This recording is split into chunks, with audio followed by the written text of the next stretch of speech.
Hello viewers, welcome to the new session. Today we are going to discuss a new topic that is from our history.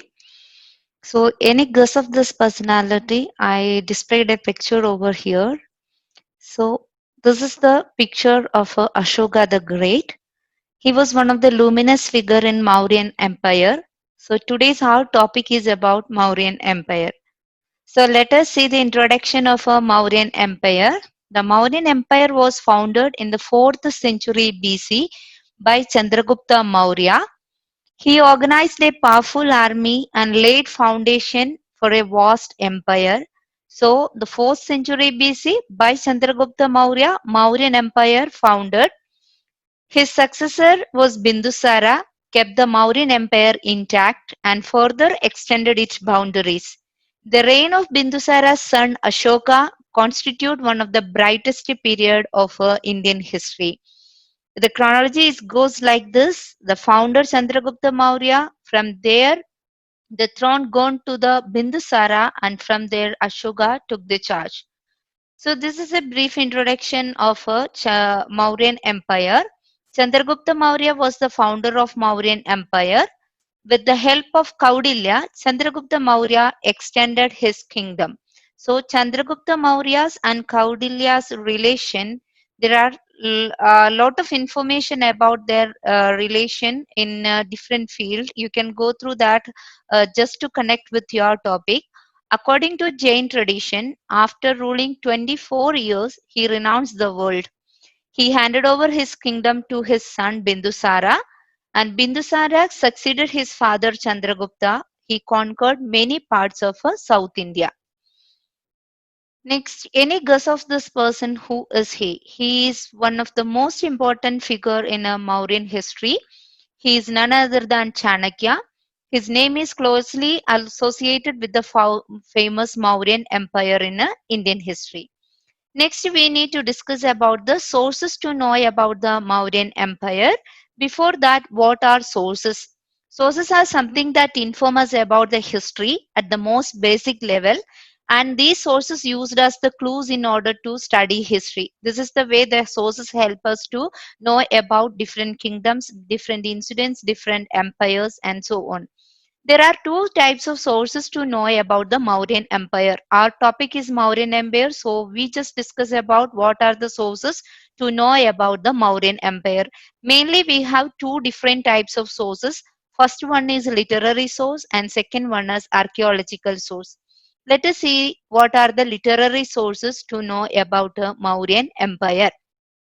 Literary source, the first and foremost, Arthashastra. I already told Kaudilya's name is very much associated or closely associated with the Mauryan history. This is the connection. Uh, of all the literary sources on the history of Mauryas, the most important source is Arthashastra. It is written by Kaudilya. He was also known as Vishnugupta and Chanakya. His three names, Kaudilya, Vishnugupta, and Chanakya. He wrote Arthashastra. And who was he? He was the chief advisor and the prime minister of Chandragupta Maurya. And which language it's written? It was written in Sanskrit language. And what is the importance of this Arthashastra? It is a comprehensive manual that deals with politics, rules of diplomacy, principles of administration, and other such political topics. So, this Arthashastra is very, very important as a literary source to know about Mauryan history and as well as the Kaudilya's name also. So, you can expect two different types of questions from this category. Who was Kaudilya or Vishnugupta or Chanakya? He was the chief advisor and prime minister of Chandragupta Maurya. And which is the most important literary source to know about the Mauryan Empire? Arthashastra. Who wrote that? Kaudilya wrote that. And is in which language? Sanskrit language. What is the importance of this Arthashastra? It is a comprehensive manual that deals with the politics, rules of diplomacy, principle of administration, and other such political topics. So this is the importance of Arthashastra. Another important source to know about the Mauryan history, literary source, Indica.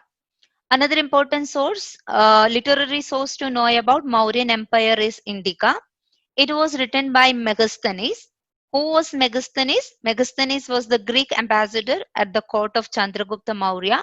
The Mauryans and the Greek relation from the Alexander start, and you can go through the extra reading to know about the relation with the Greek and the Chandragupta Maurya's court. So, Indica was written by Megasthenes. He was the Greek ambassador at the court of Chandragupta Maurya. And Indica contains his impression of what he heard and saw during his stay in India. He spent a lot of time in Chandragupta Maurya's court, and what he confronted and what he has seen in this particular court, that without any bias, he was mentioned in his particular work, that is Indica. So from Indica, we are getting lot of information about the Mauryan Empire and the Mauryan rule also. So it is considered as one of the most important literary source to know about the Mauryan history. Next point from the sources, we are moving to the archaeological sources. What are archaeological sources? Archaeological sources are basically the material evidences like historical building, coins, inscriptions, and other remains that gives important and detailed information pertaining to a particular period. Such a type of sources are known as archaeological sources. Here we have archaeological sources to know about the Mauryan Empire. Two important archaeological sources to know about the Mauryan Empire. One is Edicts of Ashoka and second one is Sanchi Stupa. So let us see in detail what are the archaeological sources to know about the Mauryan Empire. Here I displayed two important boards here. From here we are getting few information about, this is about our parliament Sansad Bhavan, its inauguration, when was that, and all those dates and all mentioned here. Here is also another important Australian Memorial Garden and the house. So from these also we are getting lot of information. So when it's happened, how it's happened, and for what it's erected, all those things. Like that, archaeological sources. Ashoka's edicts also gives a lot of information about the Mauryan Empire. This is an extract from the textbook. Archaeological source, Edicts of Ashoka. What is an edict? Before discussing about edicts of Ashoka, we must know about what is an edict. An edict is a decree issued by sovereign. The edicts of Ashoka form the most important source of Mauryan history. They are the oldest, best preserved, and precisely dated records of India. These edicts are inscribed on rock and pillars throughout the country, include 14 major rock edicts. Seven pillar edicts and a number of minor rock edicts also found all over the part of India. The inscriptions on these edicts provide a useful insight into the life and the ideals of Ashoka in particular and about the history of the Mauryas in general. This is the importance of this particular archaeological source, that is the edicts of Ashoka. It throws light on the history of Ashoka in particular as well as the Mauryans' history in general. So this is one of the major point. And second archaeological source, we can consider it as a Sanchi Stupa. So before going to discuss about Sanchi Stupa, what is the importance of stupas in a Mauryan's life? As we know, after the Kalinga War, Ashoka embraced Buddhism and he spent his time to preach this religion after the Kalinga War. So stupas are the most important thing for the Buddhist and the Buddhist religion also. So stupas are very important in Mauryan's tradition or the Mauryan's history also. The stupa is a spherical solid dome-like structure. What is a stupa? Question, you can write this answer. A stupa is a semi-spherical solid dome-like structure. Let's discuss more about the Sanchi Stupa.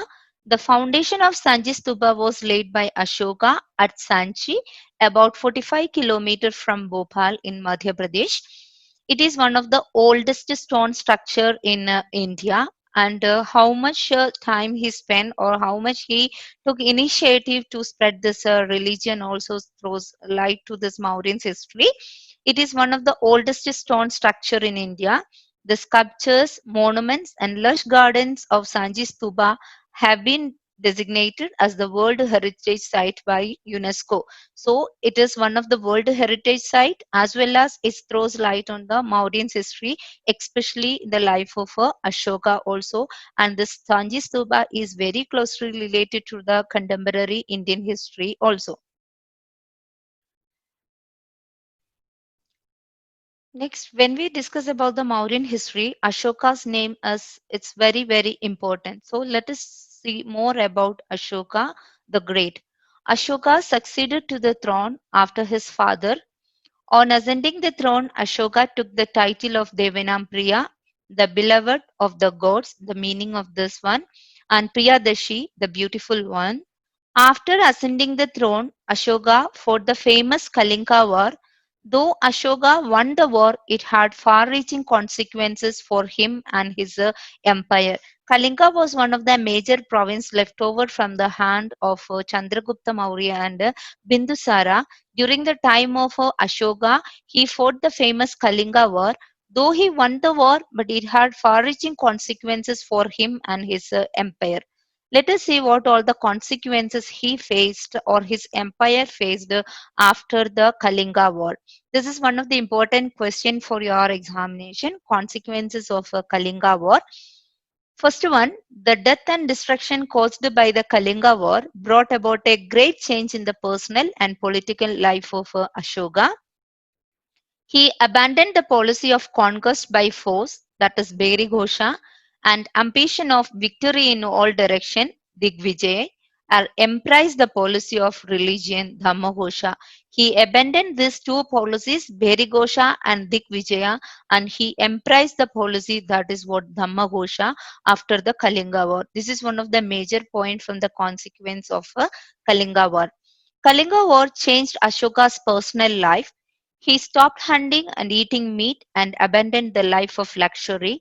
From after realizing the atrocities from the Kalinga War, there was a great change in Ashoka's personal life.